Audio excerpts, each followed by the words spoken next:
വല്ലപ്പോഴും മാത്രം ആക്ടിവേറ്റ് ആകുന്നൊരു ദൈവമല്ല നമ്മുടെ ദൈവം.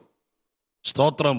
ഏതെങ്കിലും പ്രത്യേക ദിവസത്തിലോ ഏതെങ്കിലും പ്രത്യേക സമയത്തോ മാത്രം മൂടായി ആ സമയത്ത് മാത്രം പ്രവർത്തിക്കുന്ന പ്രത്യേക സമയഭേദമുള്ള ഇന്ന സമയത്ത് ദൈവമായ കർത്താവിന് പ്രത്യേക പ്രസാദമുണ്ടാകും, അതുകൊണ്ട് ആ സമയം പ്രയോജനമായിരിക്കുമെന്ന ചിന്താഗതിക്കകത്ത് പ്രത്യേക സമയ സ്ഥലകാല ഭേദത്തോടുകൂടെ പ്രവർത്തിക്കുന്ന ദൈവമല്ല. ഏത് സമയത്തും ഏത് സ്ഥലത്തും എപ്പോഴും മനുഷ്യന് വേണ്ടി, അഥവാ ദൈവത്തെ വിശ്വസിക്കുന്നവർക്ക് വേണ്ടി, ഈ വാക്യത്തിന്റെ രണ്ടാമത്തെ ഭാഗമനുസരിച്ച് ഉപകാരം ചെയ്തുകൊണ്ടിരിക്കുന്ന ദൈവമാണ് നമ്മുടെ കർത്താവ്.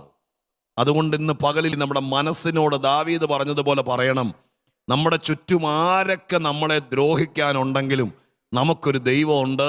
ആ ദൈവം ഈ ആണ്ടിൽ ഒരു പ്രാവശ്യമല്ല, സ്തോത്രം 2 പ്രാവശ്യമല്ല, നീ ദൈവത്തിൻ്റെ സന്നിധാനത്തിൽ ചേർന്ന് നടക്കാൻ തുടങ്ങിയാൽ ഈ വാക്യം നമ്മളോട് പറയുന്നു, ദൈവം നമുക്ക് ഉപകാരങ്ങളെ ചെയ്തുകൊണ്ടിരിക്കും. വിശ്വസിക്കാൻ ഇന്ന് പകൽക്കാലം നിങ്ങൾക്ക് മനസ്സുണ്ടെങ്കിൽ ഹൃദയത്തിൽ ഇത് പറഞ്ഞുകൊണ്ടിരിക്കുമ്പോൾ തന്നെ രജിസ്റ്റർ ചെയ്തിടണം. ഈ വർഷം എൻ്റെ ജീവിതത്തിൽ ഒരുപാട് ഉപകാരങ്ങൾ എൻ്റെ കുടുംബത്തിൽ ദൈവം ചെയ്യാൻ തുടങ്ങുകയാണ്.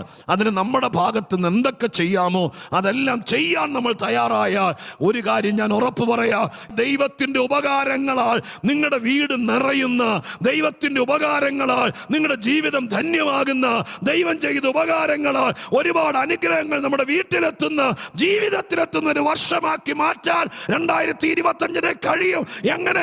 നമ്മുടെ ദൈവം ഉപകാരങ്ങൾ ചെയ്യുന്ന ദൈവമാണ്.